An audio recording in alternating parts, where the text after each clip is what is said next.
Hello and welcome to class number 21 of this quick revision series for Prelims 2024. All those who are planning to appear on the 16th of June for this year's Prelims, I hope that your preparation is going right on track and this has been helping you a lot. Also, if you need to download the PDF of these lectures, you can become a part of our Telegram channel. The link is in the description of the video. In case you have missed out on any of the earlier classes of this series, I am copying a link of the entire playlist. Click on that and see whichever class you have missed out on. Today again we'll be continuing with news about geography. So topics that were in the news in the last 1 year or so about geography. Let's begin with news number 211. A news says that a new study has now identified that there may be a new layer forming outside the Earth's core because of declining surface water. Now, we have discussed this earlier as well. Because of too much pumping of surface water outside the Earth, we have seen that there have been a lot of implications on the Earth. We just saw just a couple of days back in the class we discussed, there has been a tilt in the Earth's rotational axis.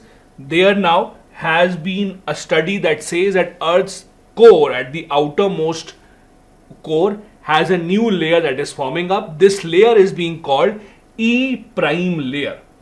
So E prime layer is being formed at the outer core. So if this is the outer core, yellow part, somewhere here, basically at the end of it, somewhere here, a new layer seems to be forming. This is called the E prime layer. It's a result of surface water altering the composition of the metallic liquid in the Earth's core's outermost region. Also, because of this, the core mantle boundary undergoes chemical changes and it forms like a very film-like structure. So this is not a very thick layer, it's a very small, thin-like structure, film-like structure.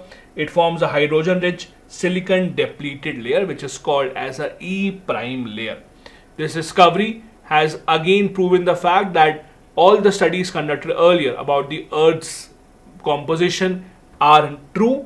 This layer can hold significant implications for different geochemical processes such as linking surface water cycle with other deep metallic core. Now again, these kind of studies have to be validated. Usually what happens when the scientists discover something like this, after 10-12 years they may get the Nobel Prize, and that is when it becomes more successful or more pronounced. But right now at least this has been converted into some form of a study. Next news, a tectonic plate that was supposed to have disappeared millions of years ago has been rediscovered once again by the scientists. The name of this tectonic plate is a Pontus tectonic plate. It is said that it had disappeared about 20 million years ago, but now evidence of this plate have been found once again. This is a plate named as Pontus. It's a minor tectonic plate and it has been found in the northern part of the eastern hemisphere. More specifically, it's in the South China Sea. The plate is supposed to have been formed 160 million years ago, and over time it had diminished because it had a very small size and it was pushed under the Australian plate to the south and China to the north. And that is how it had disappeared, and now there is evidence to prove that this plate has appeared once again.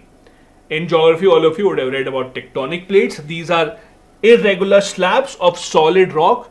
They are composed of continental and oceanic lithosphere. These are the plates whose movements usually cause issues such as earthquakes or even volcanoes. They can vary in size. The big ones can be few hundreds to thousands of kilometers across. The Pacific and the Antarctic plates are amongst the largest. Around the world, there are considered to have been 7 major tectonic plates. To remember these names: the African plate, Antarctic plate, Eurasian plate, North American plate, South American plate, Pacific plate, and the Indo-Australian plate. Apart from that, there are a lot of minor plates as well, which are some smaller sized plates. Next, a new technology has been found out to save our cotton crop production from its biggest enemy, that is a pink bollworm. A few classes back, we had discussed how India's cotton production has dipped to a 15-year low. So there are a lot of concerns about why is it that the cotton production is declining, and the government is trying to take steps to solve that problem. And one step in that direction is the introduction of this new technology called the PB Knot technology. So basically, what is this technology all about? In simple terms, what it does, rather than killing the pest, what it is doing is, it is stopping the pest from reproducing. It is stopping the birth cycle of the pest and making sure that the population of the pest does not increase. This is a part of Project Bandhan. It's called a knot of PBW. Now, this project or this technology has been inaugurated in Jodhpur, and it has been now proven with specific field experiments being carried out. How does it work? It results in release of 6 pheromones, and because of which the male moths are not able to locate the female moths, and that is how they are not able to carry on the reproduction cycle. That breaks the reproduction cycle, and that is how pink bollworm's population is being controlled. Pink bollworm, as I said, is a major pest, especially on the cotton crop. There has been a lot of research done how to avoid this pest from attacking cotton crops, and this is a research in that direction. Next news from the Pacific Ocean, the Pacific Decadal Oscillation. What is this? As the name suggests, the Pacific Ocean seems to undergo a change in temperature after every few decades. This cycle is called as Pacific Decadal Oscillations. There is a study that says that cyclone frequency may increase over the Indian coast because of warming of the Pacific. Now, this cycle repeats every 20 to 30 years, not every decade, but every 2 to 3 decades, we have a time period when the cycle of the average temperature in the Pacific Ocean undergoes a change. This term was coined in 1996 because it results in long-term ocean fluctuations. Now, the problem is, when something is in a 20 to 30 year cycle, you have to wait for a long time before you can establish something like this happens. For example, if someone tells you that this plant grows every 25 years, you have to wait for at least 3-4 cycles of 25 years to be sure that yes, this is what happens. Same with this. When you have these kind of observations that repeat themselves 20 to 30 years, it's a long-term observation. It may only be known after several years what exactly will be the impact. It usually is said to be repeating every 20 to 30 years, and it has an impact on the climatic condition around us. Pacific Ocean is said to undergo 2 phases.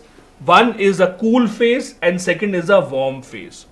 In the cool phase, we have lower than normal sea surface heights in the eastern equatorial Pacific, and there is a warm horseshoe pattern in the north, west and southern Pacific. It is the opposite when it comes to warm phases. How does it impact the weather? The change in location of cold and warm water masses can change the path of the jet streams, and that is how the climatic conditions in many parts of the world, especially the ones that are touching the Pacific, are altered because of this oscillation in the Pacific.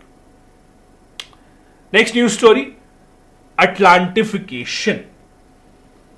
Atlantification might seem like a term associated with the Atlantic Ocean, but it is actually associated with Atlantic and the Arctic Ocean as well. Why?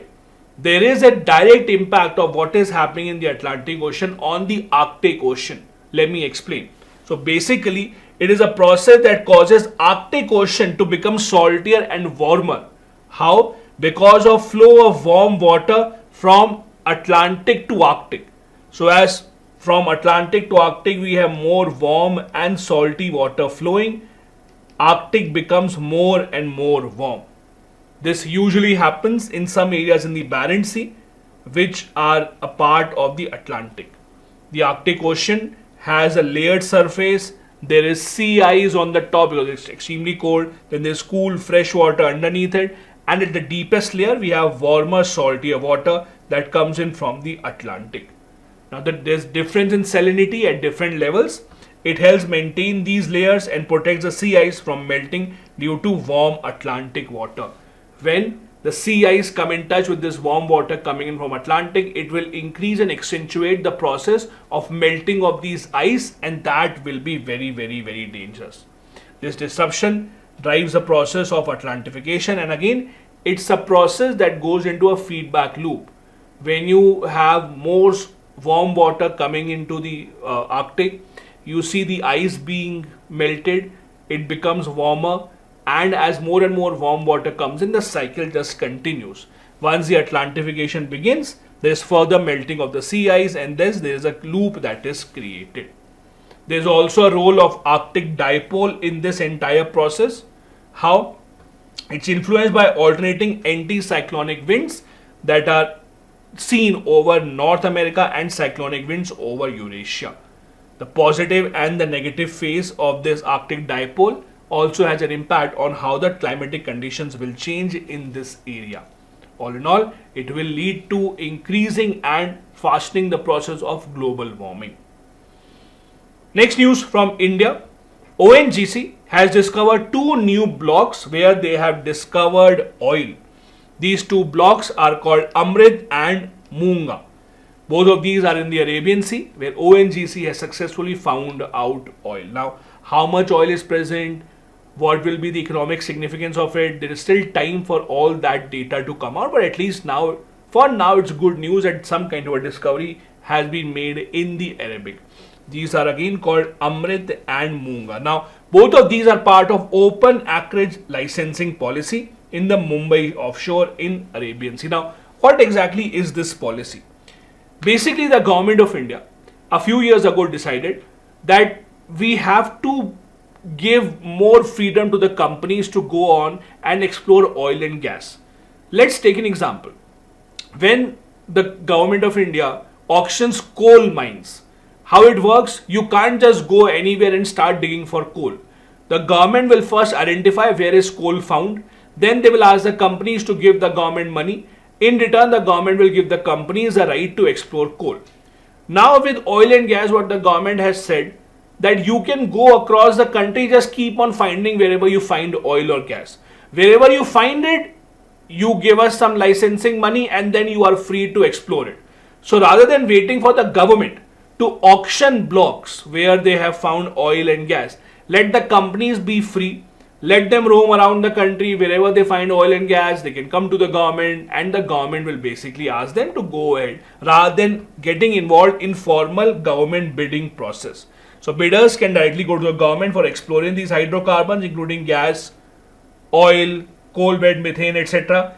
for any new block that is not under exploration. So any new block that has not been explored, they can do that. It was introduced in 2016 to replace the existing policy. It encourages proactive approach from the companies to begin exploring without waiting for the government to start the entire bidding process.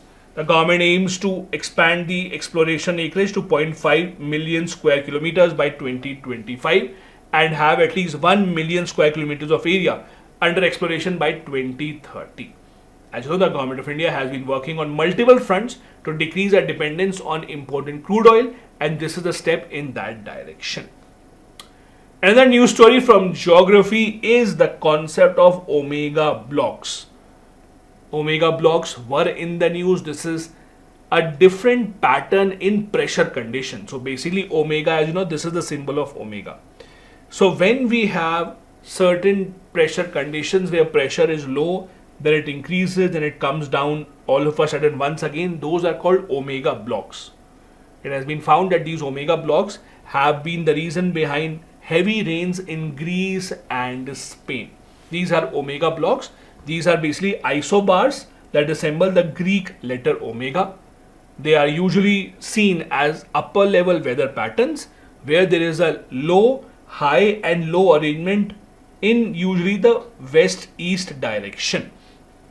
Again, because of this fluctuation in pressure during short period of time, we see a lot of torrential rainfall in these areas. It also affects migratory cyclones, helping them maintain their position for a long time, and thus there is a high pressure system that diverts the jet stream in this area. All of this is not really seen in India right now, but these are some of the weather activities that are seen in Europe, especially in south part of Europe, where Spain, Greece, Portugal, these kind of countries are placed. So this basically is how the jet streams work, and this is usually the pattern which we see in omega blocks, which leads to extremely high torrential rainfall which are not expected. Next news is about the sun halo. The government of India has been giving as much support as possible to ISRO for its Aditya L1 mission. Aditya L1 is a mission that is focused on the sun. Amongst the different objectives that it wants to achieve, one of them is to study the halo of the sun. Now, what exactly is halo? You would have seen in comics, etc., people who are enlightened, there is a kind of a light that you see on the back of their head that is called a halo. So basically that's a optical phenomena that occurs due to sunlight refracting from hexagonal ice crystals in the atmosphere. So sunlight that is basically directed from the sun towards the earth and other planets, these sunlights get refracted continuously because of the presence of hexagonal ice crystals in a certain direction at a certain angle, and that is what gives an image of sun halo. How does it work? When white light passes through this hexagonal ice crystal, these are usually found in the upper level of cirrus clouds. This is what results in halo. Now, moon also has its own halo that is called the lunar halo, but that does not has a significant color. It's very dull. The sun halo, on the other hand, has a significant color. These ice crystals are oriented in such a way that with respect to your eye, the halo will appear. It won't harm you, or it will actually appear like there's an outer layer of the sun that has been added. It undergoes two refractions when it passes through these ice crystals. The refractions bend the light by 22 degrees from the original point, and that is how it produces a ring of light around the sun or even the moon. As I said, there are lunar halos as well, which are mostly colorless, not very bright. In case of sun, they are very bright and they may be seen in the form of a rainbow that is surrounding the sun. Talking about the rainbows and beautiful colors, we have another news from geography. The auroras were captured for the first time in Ladakh. People every single year go to countries such as Iceland, Norway, etc. to catch these auroras. These aurora lights for the first time have been captured in Ladakh. They are also called as the northern lights. For those who don't know, this is what we are talking about. These are called northern lights. Now, it is nothing but a reaction to Earth's magnetic field being tampered with. This is what is called as a northern light when it appears in the northern hemisphere. When it appears in southern hemisphere in Australia, it is called as a southern lights. So basically, for the first time ever, they were seen in Ladakh as well. They are usually observed in areas of very high latitudes in Alaska, Norway, etc. But for the first time, they were seen in Ladakh as well. This was recorded by the government observatory using a 360-degree camera on the top of the Ladakh Hanle Observatory. As I said, the simple phenomena behind this is interaction between plasma particles emitted by the sun with Earth's magnetic field. It doesn't have any long-term implication as such, just a beautiful scene. Many people, thousands of people every single year, those who can afford, travel to these countries in high latitudes to visit these auroras. They occur at a very specific time period. As I said, they are formed when the charged particles from sun, they enter from the solar wind, they come in and they interact with the Earth's ionosphere where Earth's magnetic field is located. They are called as northern or southern lights depending on where they occur. When they occur in the northern hemisphere, they are called the northern lights or aurora borealis. In the southern hemisphere, they are called aurora australis. They are seen in Australia as well. This is why now you might see more visitors going to Ladakh specifically for this particular reason. There is a similar phenomena which is called as STEVE. STEVE stands for Strong Thermal Emission Velocity Enhancement. It's again very similar to aurora. It's again an atmospheric occurrence which is very difficult to differentiate from aurora. They display a very glorious atmospheric phenomena. It glows, but it usually occurs in lower latitudes as well, closer to the equator. So when it occurs in lower latitudes, country close to equator, it's called STEVE. On the higher latitude, it's called the auroras. The last news for this class is the Government of India's efforts to preserve rivers that flow through certain cities by forming river-city alliances. The urban river management plans that the Government of India has includes the Global River City Alliance that has been launched by the UN Climate Change Conference. The government of India is trying to give more responsibility to the cities from where the rivers actually flow. About 60 cities have been asked to prepare urban river management plans. How will they ensure that rivers flowing through them are not polluted? How are they sustained? It's a part of River Cities Alliance, which works under the Namami Gange project of the Government of India. This River City Alliance idea came up in 2021. It's a joint effort between the Ministry of Jal Shakti and Ministry of Housing and Urban Affairs. The vision is to connect river cities and make sure that the entire flow of river, the entire path of river is taken care of, and not just one or two cities, to make it more sustainable, for the people to understand that river flowing through their city is not owned by them, and they have to make sure that they have to pass on it to the next city in a pristine condition. It will be executed in two phases. Initial phase will include 25 cities in the upper stream of Ganga basin from states such as Uttarakhand, UP, Bihar, Jharkhand, etc. This entire project will be funded by the World Bank. It will include carrying out funds or carrying out activities such as cleaning, etc., raising awareness. So the funds will be required, which will be given by the World Bank. This brings us to the end of this class of geography. We have a few more geography classes and some environment facts also which are left coming up. Do join me for the next one tomorrow at 6 p.m. Do subscribe to this channel if you have not done so till now, and also be a part of the Telegram channel. The link is in the description of the video. You will get to download all the PDFs for your revision purposes. Thank you so much. Bye-bye. Jai Hind.